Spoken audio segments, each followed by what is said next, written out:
Suso, tira Alessio, Suso, tira, perché non tiriamo? Ma perché non tiriamo? Gol! Alessio Romagnoli, gol! Alessio Romagnoli! It's just the intro, man. Yeah, no matter what happens, just go through it this time, even. All right, yeah. When you look you to like not look at me, I'll just What it is. I'm just gonna go into it like. Hello everyone and welcome to another episode of the SempreMilan podcast. I'm your host Ollie Fisher. You can find me on Twitter at Ollie Fisher, joined by the legendary Anthony Torgrud. What's up, guys? This was like our 8th try. I don't know why, but I could not keep a straight face. I did nothing different. I just started laughing. But glad to be back. Took a week off, and here I am. Find me on Twitter at Torgrud45. Yeah, normally it takes like a couple of tries, doesn't it? Yeah. I don't know why. I think it's because we're just bad at podcasts. But, That's probably it. Yeah. We thought the weakest link was gone, but I guess it's us. Yeah, Maddie can't do it because he's, I don't know, eating dinner or something. Yeah, he just asked if he could not be on it this week. And yeah, we might as well throw him under the bus now, I suppose. Yeah. But, this is it. This is where it all started, mate. So it's back to the original. Yeah, how's life? Hanging in there. I feel like every podcast now is starting with some kind of counselling session about how we're coping with lockdown and all that kind of stuff. But nothing's changing, is it? Like, Yeah, it's away. the same stuff. Yeah. Nothing's changed. Yeah, everything's still a bit of a mess. I mean, like here, things are starting. Well, we think that we've reached the top of the curve kind of thing, and hoping there's going to be an announcement tomorrow about like the next extension of lockdown and stuff. I'm hoping it's like 3 weeks because I'm starting to lose it a little bit now. Yeah. And yeah, we'll see where we go. I mean, Germany like announcing that it's going to be over on April the 20th, but there's going to be certain restrictions. So there's a little bit of light at the end of the tunnel. That's the way that I'm thinking about it. I didn't realize they did that. That's wild. Yeah, funnily enough, it was Tancredi Palmieri that I saw tweet it, but he's been pretty up to speed on all this kind of stuff. But it's like April 20th, they're going to lift the formal lockdown restrictions. May the 4th, kids back in school. But they're going to ban large public gatherings and shops that are like, I guess it's shops that are a certain size will be the only ones allowed to reopen. And then like supermarkets and stuff will still have the restrictions about the amount of people that can be in there. I guess it's all fairly. The Germans are known, I suppose, for being sensible. Certainly from 1945 onwards, they're known for being a pretty sensible set of people. So, and the wall, got the Berlin Wall. Yeah. So whenever that came down, the 80s or something like that. Or, no, that was in the 90s, wasn't it? Yeah, it was in the 90s, I think. I don't remember. I'm not even going to pretend like I was old enough to pay attention to shit then. No, I was going to say you must have been really young then. Yeah. So yeah, fingers crossed, bit of light at the end of the tunnel. Like, there's nothing really to report with regards to Serie A. There's not been an awful lot in terms of when they're aiming for a fixed date, the league resuming. I think it's because Italy's just been kind of ravaged by everything, and it's going to take a lot of getting back to normality if they ever do get back to what normality was. I think there's going to be a lot of paranoia in the air once this is all done, and especially in a place like Italy that's really struggled with it. Same probably with Spain and England to an extent, and it's going to be difficult, but just got to get there somehow. And I've heard a lot of leagues, at least in the US, are looking to restart within the next couple of months here for things. I mean, I saw specifically for European soccer behind closed doors, like late May. I know the MLB was thinking about holding all games closed doors in Arizona here where I am, just because, and I don't know how true this is, but I saw somewhere in the news that the virus actually can't handle temperatures above, I want to say they said 102, and out here during the summers it'll get to like 120, which for you is about probably 50 Celsius. So yeah, it's heavy. Yeah. So I think that's kind of the plan is most sports, if they do come back here during the summer, which should essentially slow the spread, or like it won't be able to do its thing out here. I mean, I'm not a pathologist, so I don't know, but I'm glad we've got that on the record. You say it every time. I always I know like I like it. It's funny because they mentioned something about Serie A potentially playing all the games in Rome. Playing a few games a day, but like having all the teams based in Rome, so they could essentially rail through the schedule, and it cuts out the travel stuff. And I mean, it makes sense. they could have one sort of big sanitized place and just Mhm. say, right, get everything done there, and then we can prepare for next season. I don't think that the clubs would ever vote that through, really. But it's an I mean, if they're interesting gonna hypothesis. do a one location, it makes a lot more sense to do Rome than Milan, you know. So Yeah, I I get mean, I it. think San Siro would crumble if it had to host 15 games a week. You know, it's already falling down Oh, with are they money. saying with fans? No, that's a fair point. It would be behind closed doors. Okay. Yeah, so I we'll was just see. I thinking mean, with Milan being the epicenter, you know, there's no way you would like intelligently do that, but no, I don't no, know. no. We'll see. Well, they just said about moving it south, so I don't know if Naples is included in that or um, yeah, it's an interesting one. And I saw something today that basically the recent indications from FIFA is that clubs, in terms of player contracts that are set to expire on June 30th or loans that are set to end, it's going to be up to the clubs to negotiate that kind of Really? thing. So, like Ibra, we'd have to come We'd to have to terms on negotiate with it. a Wow. 3-month extension or whatever. And for loan deals, it would be up to the two clubs to reach an agreement on an extension, That's which crazy. I thought it might go that way. I didn't think I feel anybody like had it's the power to unfair. say, you're there, you've got to stay. Because what about all these players that have planned for something completely different, you know? Yeah. I just feel like Um, it should either be you renew your current contract or it expires. I don't think they should allow like Zlatan should not be allowed to negotiate a higher wage for 3 more months or something like that, you know? Because it's like you'd have to be, yeah, agreed at how the many same games did he terms. play? 8, 9 games Yeah, before something the like shit. that, yeah. Like, I mean, I'm not gonna say he wasn't worth the money because that was where the season started to uptick for us, but like Mm. it's not worth a higher pay raise than we already gave him for fucking 4 more games or whatever it might be. Yeah. No, it's an interesting one. I don't know how much of it as well is sort of FIFA thinking we've got so many bigger things to worry about at the moment than you extending this particular player for 1 month or whatever. So Right. perhaps once we get closer, things will start to, all these issues will start to get ironed out. But just found that interesting, the idea that we could be without 6 players that are currently in the squad because Ibra would go, Kea's loan would expire, Salamarcus would go back, Belia Bonaventura would also expire. Mhm. And I wonder if we see in the future like a pandemic clause in contracts, you know, something that like yeah, preemptively establishes should leagues be halted for any reason, you know, that your contract is frozen until mm. resumption or something like that, you know. I bet we see changes like that in sports moving forward. Yeah, I think you're right because this is unprecedented in the last 3 generations. Really, Hmm. like the last thing we had like it was obviously Spanish flu, and that was 100 years ago. Well, we Um, had what was it? we had bird flu, we had swine flu, we had There was another SARS, big one in the MARS, 50s. I can't remember. MERS, Was that SARS, the whatever. No, Chinese flu in the 50s? China. Ask Trump. Yeah. I feel like there was one in He's the from 50s that China. was pretty widespread for a little bit. I Mm. can't remember, but We do get them, but they fun don't tend to fact, completely I guess debilitate. this is not a fun fact, the opposite of a fun fact, but interesting fact. I saw that on average there's 7 cases of the bubonic plague in America every year still.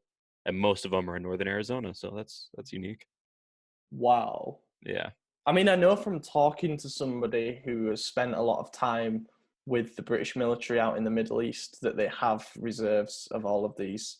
Hmm. Not reserves. I don't know what it would be. I guess it's like homeopathy, whatever. They've still got remnants of Right. the stored away if ever they needed to study it for something, Hmm. or if ever they needed it to develop some kind of counter.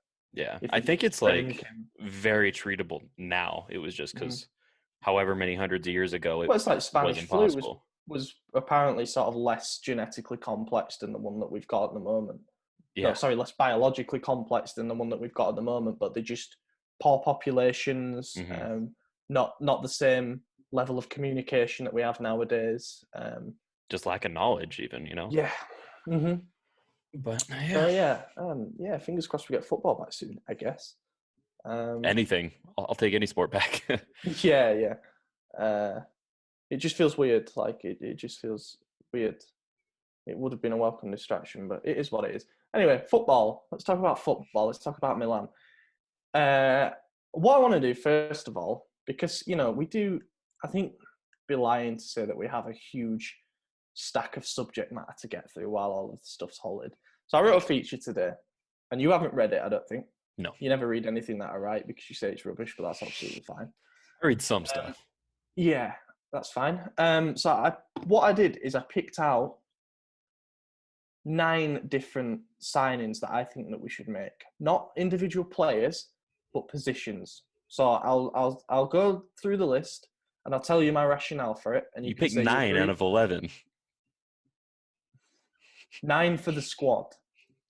Like, it's a tough one because what I don't mean is 9 players who would go into a new starting 11. But I don't mean only 2 players would stay in the start. But to add to the squad of 24, 25 players, given that we're going to lose maybe 6. So you're saying both depth and starters. Exactly, yeah. Gotcha. Anyway, it'll become apparent. I'll go through them on the list and you can maybe throw any names out there. I chucked a couple of names in. So I'll start at the back. I think we need to sign a goalkeeper, right? Logic being either Donnarumma leaves and we need a new starter, so we can put some of the money towards it there, or Reina will go and Begovic will go back, so we need to sign a new backup. Mm-hmm. So I think either way we need to sign a new goalkeeper. Just makes sense. I'm wary about throwing Plizzari in there even as a backup. You know, I think another loan would do him a lot of good. Especially one at a team where he isn't getting 3 goals put past him every week because they're just crap at defending. So yeah, I don't think it needs to. It depends what it is. Like, I think if we were to sell Donnarumma and say Mere or Musso or anyone were to become available at sort of a reasonable price, then it maybe isn't the end of the world. Like, but as for the backup, anyone's guess in it, really. Anyone's guess. You know, backup goalkeeper is one of them positions that I find absolutely fascinating. Because like we signed Diego Lopez on a free and nobody really expected that much. And then next thing you know, he's like a solid starter for 2 years, 3 years, whatever it was. Yeah. And then like Reina arrived and seemingly nobody had a clue until the accounts were published this year that we're paying him a fucking load of money to be our backup goalkeeper. And it's like, wow, they get away with murder. Yeah, I mean, it's a really interesting thing because of all the positions in football, the backup keeper is probably the least utilized as far as play time. I mean, obviously there's cup competition and European competition, but not every club has those. Not every club goes far, you know? I mean, even big clubs can crash out in the opening round of those things. So it's like to be paying someone Reina's wages is pretty foolish. Unless you're a club like Real Madrid, Barcelona, PSG, someone who could really afford that and it have no effect on the books. There's no need to be doing that. I mean, you look at a club like us who's struggling financially as is, your backup goalkeeper's got to be one of the lowest paid players at the club. So that's why I'm not necessarily against Plizzari coming up, because I think, I don't know what his wages are, but I think it would be damn near the bottom of the team sheet if he was on it. And I just don't think he's going to play that much. I mean, yeah, a loan spell would do better for him, but in a perfect world, Donnarumma stays, which is unlikely at this point, I think. But yeah, if he stays, then we have to go with someone extremely cheap as a backup. Or, I mean, I can't foresee us risking not having one because it always seems like we get injured. Yeah, but that's a tough one. I don't know who I would throw in there as a backup, but we definitely need to sign a cheap one. Yeah, I mean, if we could somehow get Begovic to maybe come and take a pay cut, then I'm not like against that. Like, I find it really hard to get excited about backup goalkeeper names. You know what I mean? And I just think for certain positions, you think push the boat out, spend a little bit more, you get somebody who's going to guarantee you more wins and higher level of performances than other players. But it's like, the backup goalkeeper's there just to practice taking goal kicks with the starter, like, you know. Right, and the way Milan has used a backup goalkeeper in the last few years has been as a mentor for Donnarumma.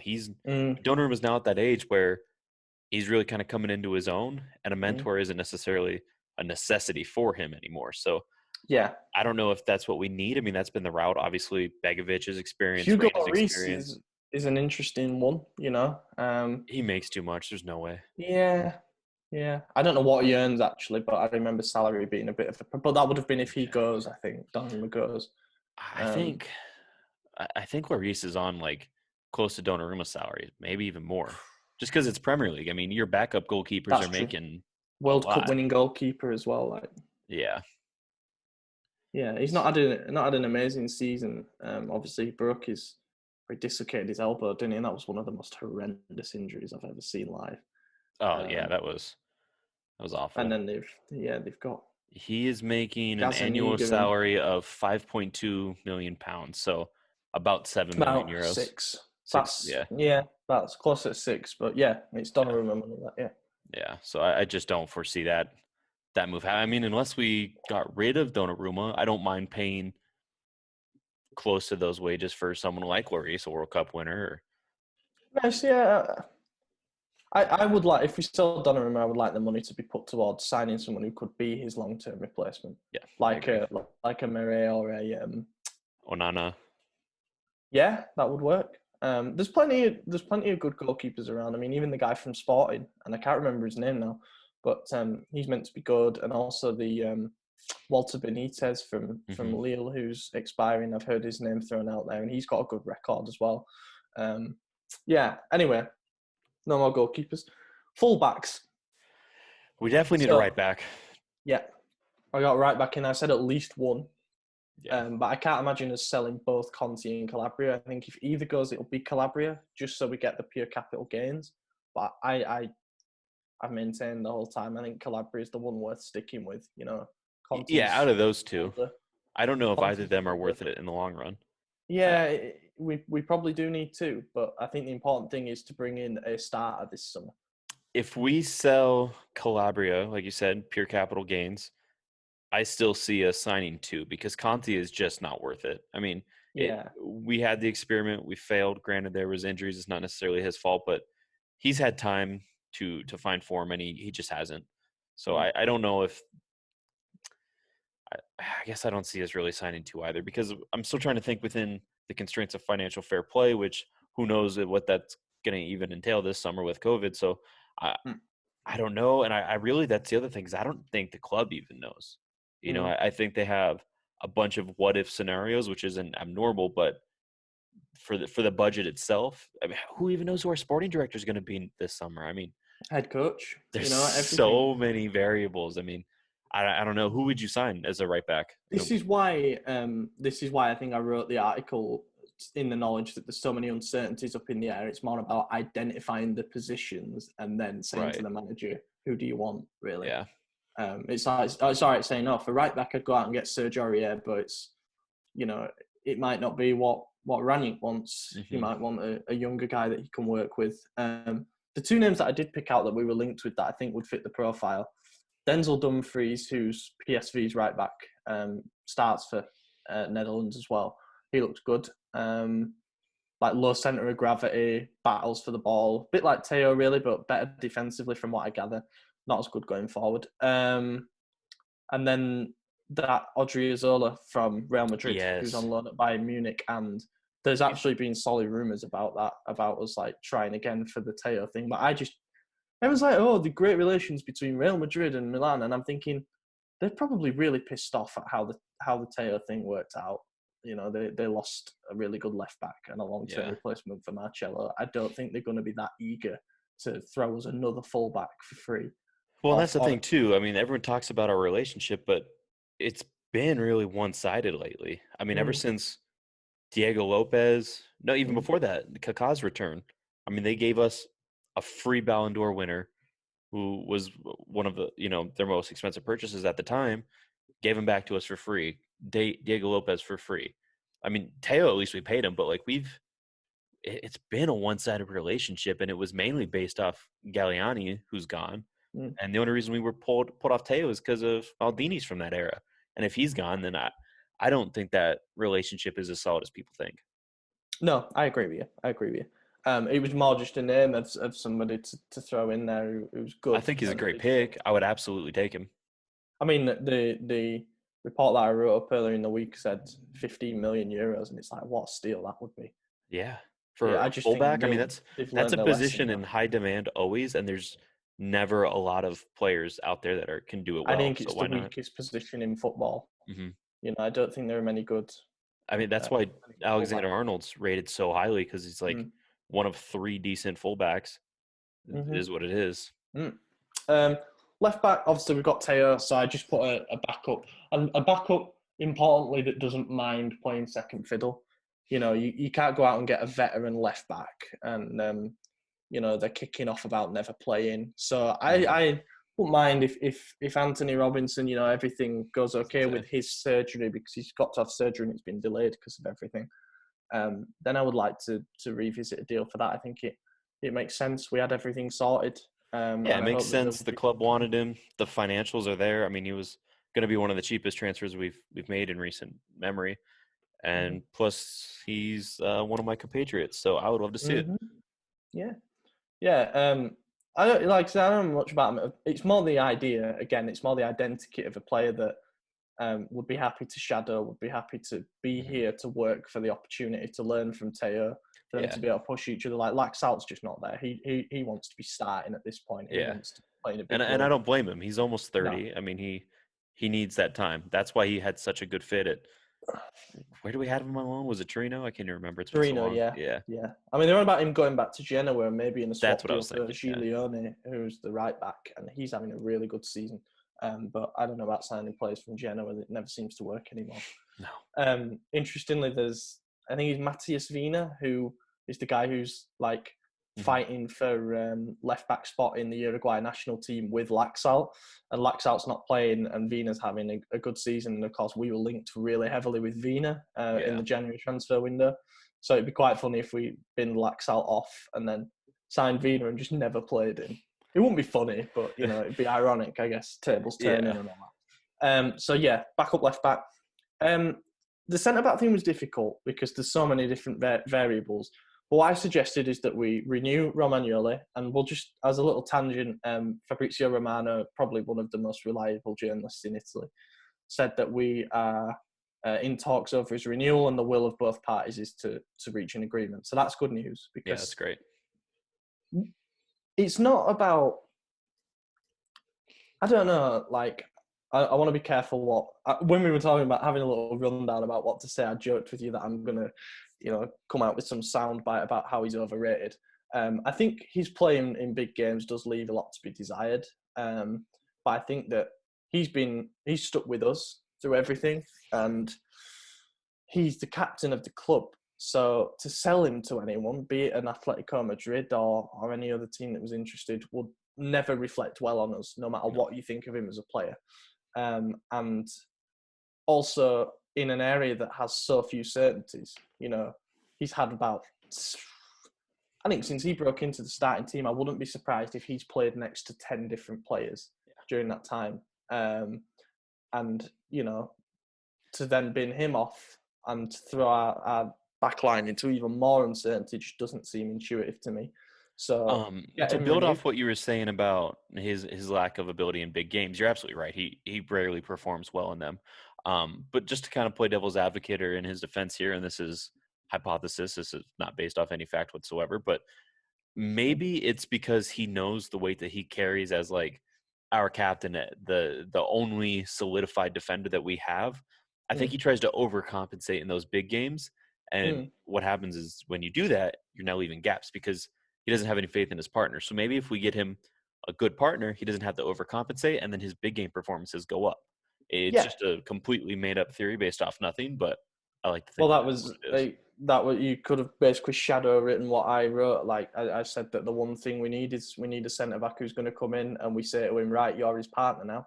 And you give him the time that they need to gel together to get to learn each other's game. But we need to pick a defender who, on paper, complements him well. Someone who's a bit. If Romagnoli is the ball player and the intervener and the one with the vision to sort of snuff things out, I think what we need next to him is an absolute warrior. He looked really good next to Alex, who was first to everything in the air, and Paletta, and he's not looked as good next to Duarte and Musacchio.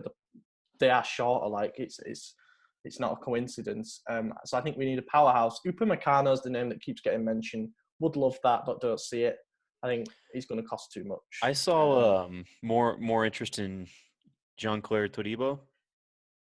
Yes. I Don't haven't want really watched him, so I don't know No, his profile. I mean, it's like, so the rumor is, again, choose to believe it, whatever, is that he's going back to Barcelona because Schalke can't afford to pay his 25 million euro buyout fee because of everything that's going on. Understandable. They're sort of underperforming a little bit this season, so they might not have budgeted for, not finishing in Europe, whatever it might be. And the thing that sort of worries me about that is if he'd been good enough, if he'd been the player that we fought so hard to sign in January, they'd find 25 million euros from somewhere to sign him. You know what I mean? If he was really good enough. So I'd stay clear because he didn't choose us in the first place. But I also think those January signings are more apt to go back just because they only had 10, 12 games to really perform. And so it's almost like for the clubs, do we want to spend this release clause that we banked on spending after 6 months of experience with this player and taking that example from his initial 10 games and trying to make an assumption if he's worth it now? I mean, I feel like a lot of them will be wrongly sent back just out of pure, I guess anxiety would be the right word. Like a small sample size with which it becomes more of a risk than it. Exactly. Yeah, the risk assessment changes less there. than you want it to. Yeah. And I said, Gabia, you keep him in there as one of the rotation options. Duarte will recover from injury, and I don't think it's right to bin him off yet. And I said for 2.5 million euros, I think you've got to give Kea, he's done decently well. He's done decently well. As someone who you would field in, let's say, Europa League group stages or, early round cup ties, and as reliable cover if we get injuries, which we always seem to do, I think it makes an awful lot of sense. Cheap experience, and from the interviews that he's given, he loves being here. So you're saying the only player we would get rid of is Musacchio then? Mm-hmm. Yeah, I see that. And maybe not directly with the funds raised from that. It'd take a little bit more, but sign someone to put next to Romagnoli, definitely. Christopher Ayer from Celtic and Evan and Dicker from Eintracht Frankfurt were mentioned today. Don't know, like if that's, again, depends on the head coach. I think if Ranić comes in and he's like, I've had my eye on this guy at Eintracht Frankfurt for a while now, let's get him in. Who are we to say no? He's got a record for building teams and spotting talent, so you let him buy into that mentality. So where are we now? Defensive midfielder, we need someone to give Benacer a little bit of help. And I don't think it's as simple as another ball winner to put in there. I think it needs to be someone who complements him. So the name that is on everyone's lips at the moment is Tonali, obviously. Yeah. He's going to cost a lot of money, but it sounds like things are going well. Talking with his agent, he wants to move to us. I think that's the number one big investment to make. Is Tonali. I think we are a completely different proposition with two decent midfielders in front of the back four. I think we concede less goals, and having Tonali, we create more. So we probably score more goals. Alleviates some of that stress from Romagnoli. Now his partner doesn't have to be as good. We could even stick to Kier. Like you said, it'll create more for guys like Zlatan and Leao and Timo if we signed him. Another guy to get in who's a fan of the club and knows what it means and grew up watching us. And someone to excite the fans. Anyone who watches Italian football knows who Tonali is. Names on the back of the shirts, and it's just got to be done. If there's I think I said on Twitter, or I might have mentioned it in a feature or something, if the door is even slightly open, we need to get our foot firmly through it. Yeah, and we need to make sure it happens. I think Juve and Inter can't offer him guaranteed game time. We can say to him, you're going straight into our starting 11. Yeah.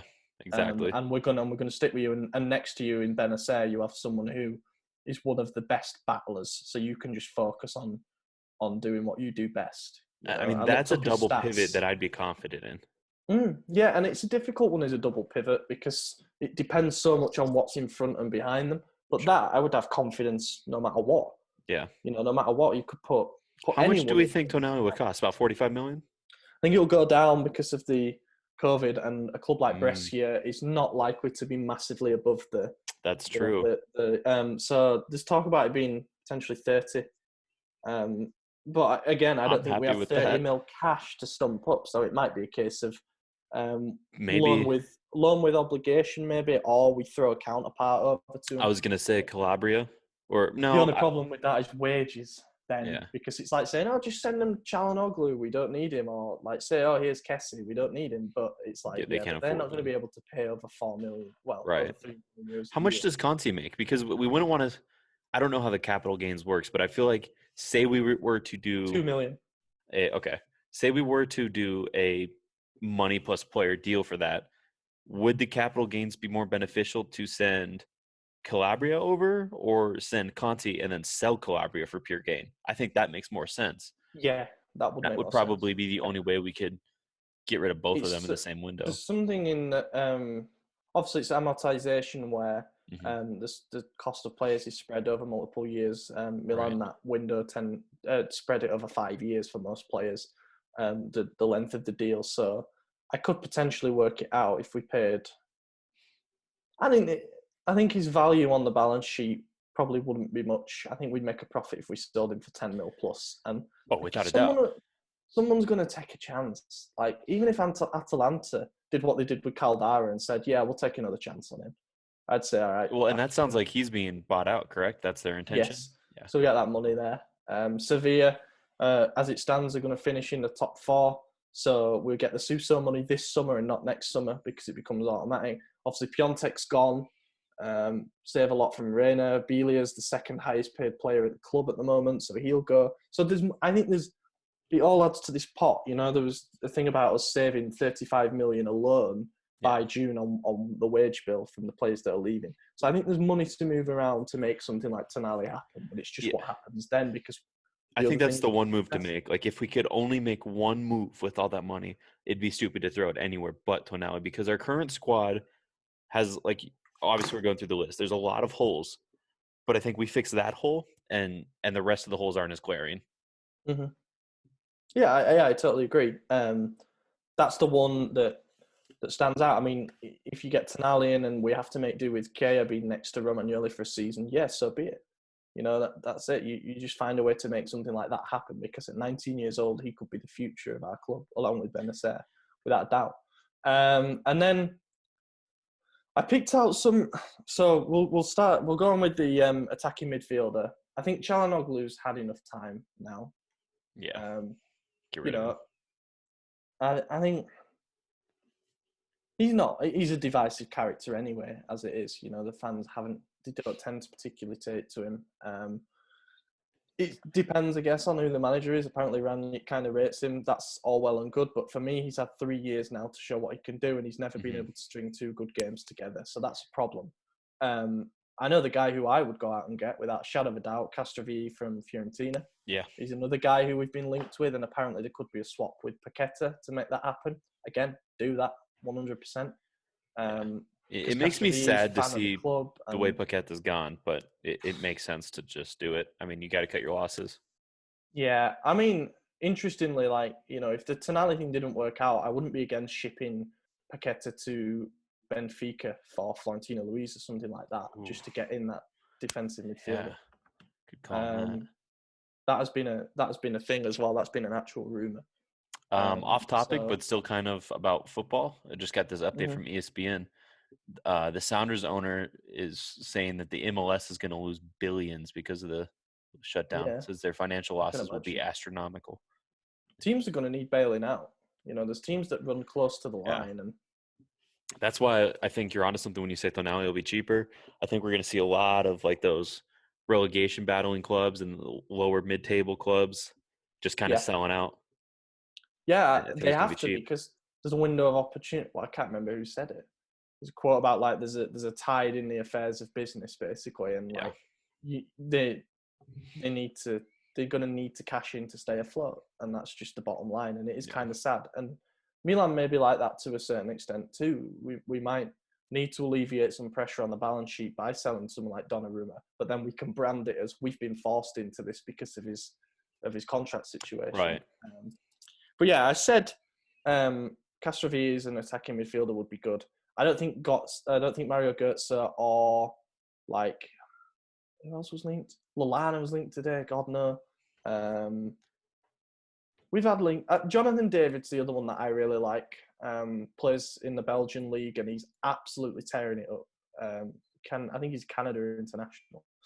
And I understand those people who have reservations, like say, well, if you're not willing to give Leao more opportunities, etc., or you're willing to bin off Paqueta and all that, then why are you going to take a risk on? I understand that, but it sounds like the kind of player who would perhaps fit our project a little bit. Yeah, I think if there's one player who's pretty close to the exit door that should be given another chance, I would say Paqueta, just because he's been here the shortest. He's had 3 managers in really half a season. I mean, he was only here for less than half of it last season because the suspension towards the end of it, and then barely played under Giampaolo, and then barely played under Pioli, and then the season ended halfway. So really, he's only got a year, and 3 managers in a year is not conducive to success. Yeah, exactly. That was it. There's been no consistency for and players, especially with the move like the uprooting and stuff like that. I think the best thing for him and the best thing for Piontek probably too would have been for Gattuso to stay around and for things just to keep a little bit more normal. Didn't happen.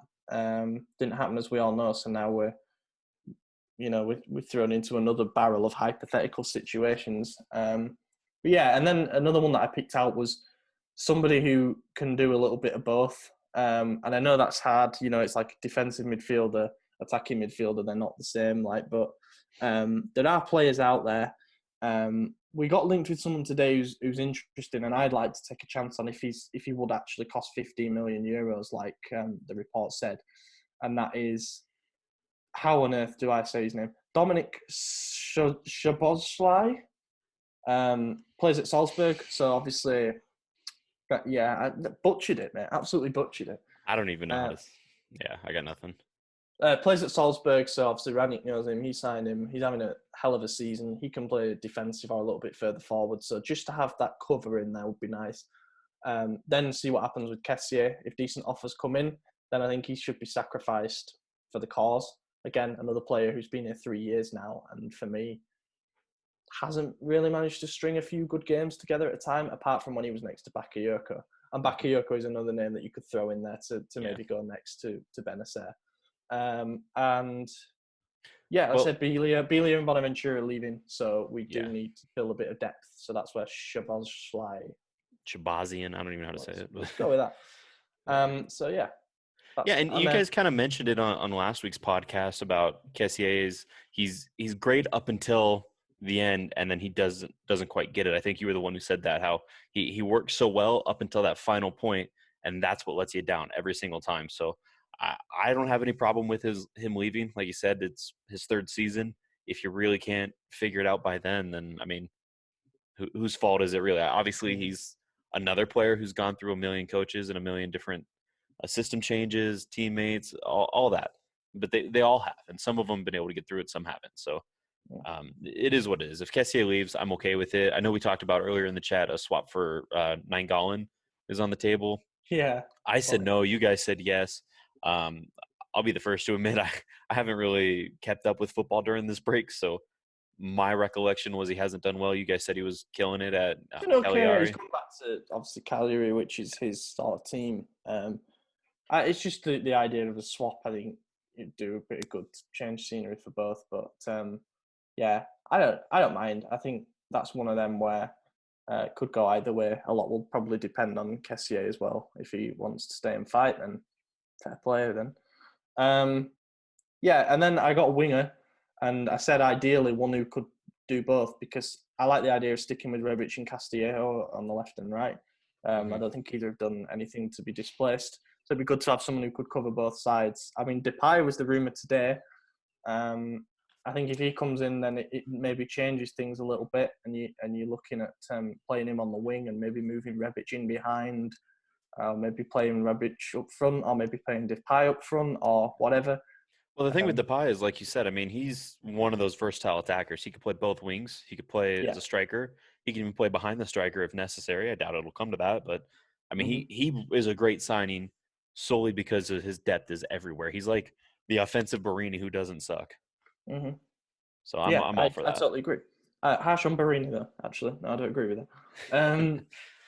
Yeah, and then striker, we're going to need at least one striker, in my opinion. The rumour is 2. If Ibra goes, then we don't have anyone else who can play as an out-and-out number 9. I think we bring back Andre Silva. That's it. That's the And plan. lose Rebic. Oh shit. Yeah. Whoa, no! No, I find it Rebic is hilarious great. that who was it? There was an Eintracht director who did an interview like just before the January window saying Ante took a chance and he's made a mistake and Yeah, he Silva fucked it. scored like 2 goals and then Rebic came. I think that's the interview that proper rattled It him. did. Like, Yeah, I think yeah. so. Sorry, my dog's been Um, harassing me this whole podcast. Oh, hi Chuck. Podcast doggo. Yeah. So yeah, striker, whoever that may be, like there's all kinds of names. If Werner, if there's even a chance of getting Timo You Werner, got to then go for do that. it. Yeah. But I see him ending up at Liverpool. And then you're looking at like Arkadiusz Milik. Lauren Moron is quite funny. It'd be great to get Moron on the back of his shirt. But then like Icardi keeps popping up, and even Edinson Cavani. Like I'd take both it of them. depends. If it's Ranić, then he's probably going to want a more mobile centre forward, and that's where Leao could really come into it. He might take a look at Leao and be like, "That's the guy." If it's Ranić, I could see him strongly pushing for Timo because he already worked with him before. I mean, imagine Timo and Leao up top. I guess they kind of play similar, but I think they would fit so well in that system. He might, if he can't get Werner for whatever reason, might be cost because he wants to go elsewhere, whatever. Then he might go for Poulsen, who's the guy who plays alongside him, and say, "Well, this is because that's what everyone said we should have done with Piontek, is we should have gone for why can't Correa from Genoa, and we didn't. We went for the other or not? Yeah, is that who it is? We linked with who is his partner at Genoa? That's who we should have went for, and then we didn't. Oh, Kwame, Christian Kwame. Kwame, that's what it was. Yeah. It's been so long. And then he like snapped his ACL or something. But yeah. So that was the list. That was the list anyway. So yeah, cheers for going through that. And I realised we've actually been speaking about that for a while. So let me just ask a couple of questions and then we'll wrap it up. Martino Puccio asks, "What's the first sale you want to see this summer?"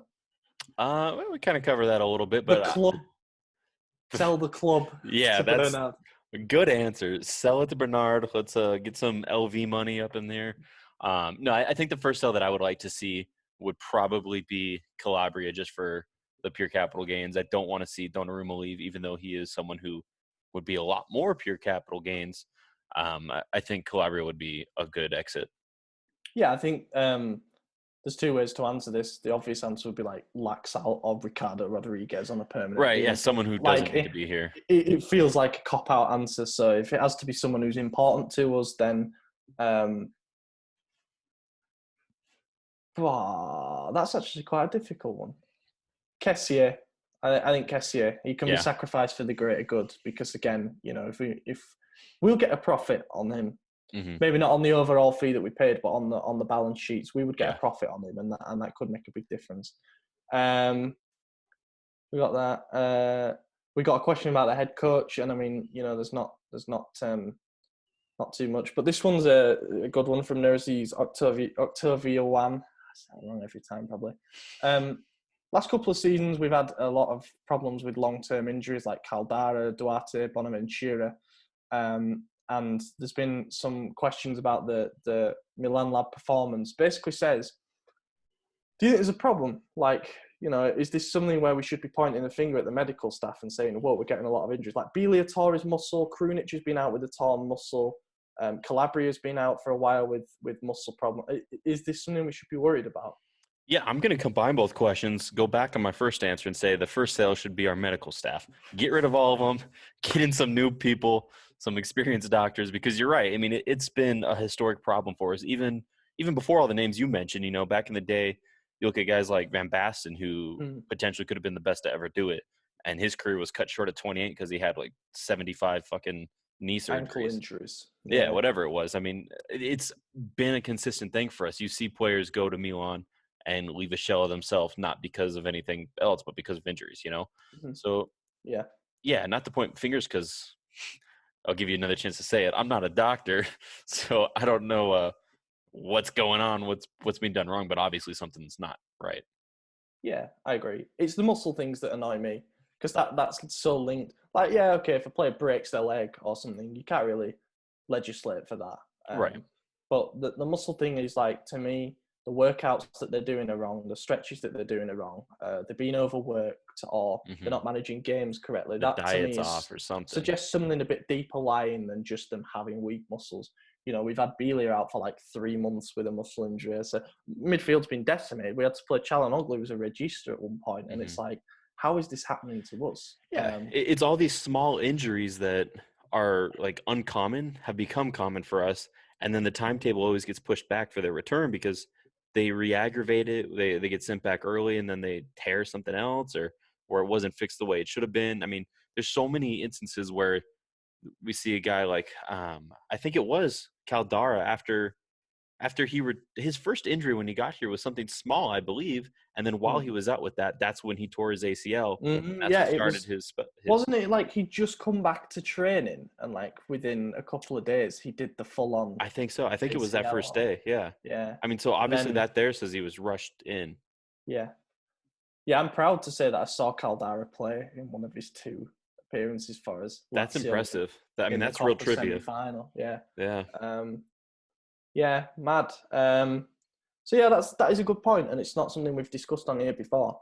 It's been interesting to see if Ranić brings his own guys or whatever. You know, you can't rule that out. That he just says, "I want to bring everyone with me." You know, we've built an empire here already. And, that makes sense. I mean, Red Bull's got scouts medical facilities and scouts everywhere.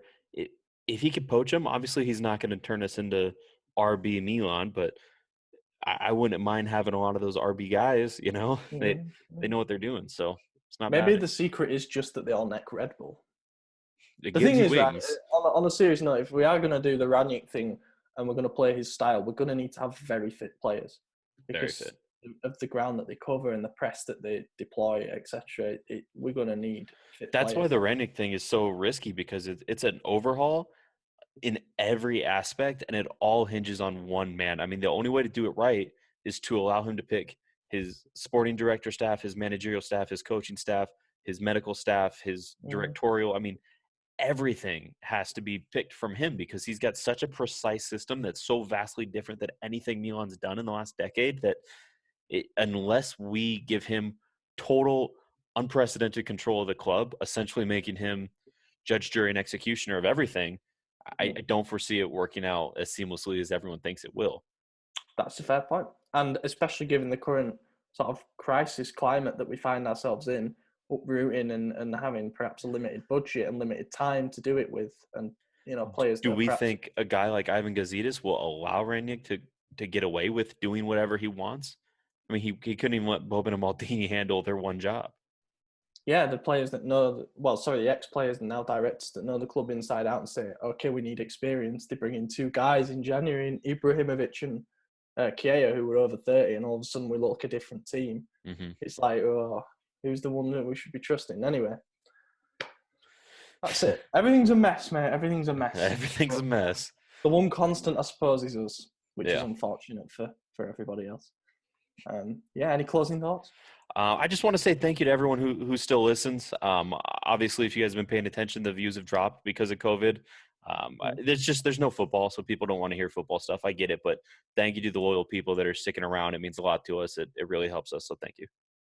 It does, yeah. That's very well put. And as an extension of that, thank you to everyone who's still reading the articles. We're trying to put out more features and stuff, long form stuff, just to keep everybody entertained. Trivial stuff. Did a really fun thing earlier, just as a last thing. Back to 2012, the 26 midfielders that we've signed for a total of 195 million euros, and they're like literally all flops. It's quite sad to see. Yeah. But no, there was an interesting point in that. So yeah, we'll try to keep content fresh and stuff. So if you keep reading our stuff and listening to this, then thank you very much. We appreciate the support. So, but yeah, in the meantime, I've been your host, Ollie Fisher. You can find me on Twitter at Ollie Fisher or at Kilpin Chronicle for some more explicit Milan-based rants. Being joined by trusty co-host Anthony Togri. Yeah, not so trusty. I finally missed a week. I think it was like either my second or third time missing one in 95, 96 episodes, something like that, which is incredible. We're almost to 100. So, yeah, awesome. Thank you guys so much. And Togri45 is my Twitter. Yes, thank you very much for listening, everyone, and we'll catch you in a week's time. Goodbye. Tira Alessio, Suso, tira, perché non tiriamo? Ma perché non tiriamo? Gol! Alessio Romagnoli, gol! Alessio Romagnoli!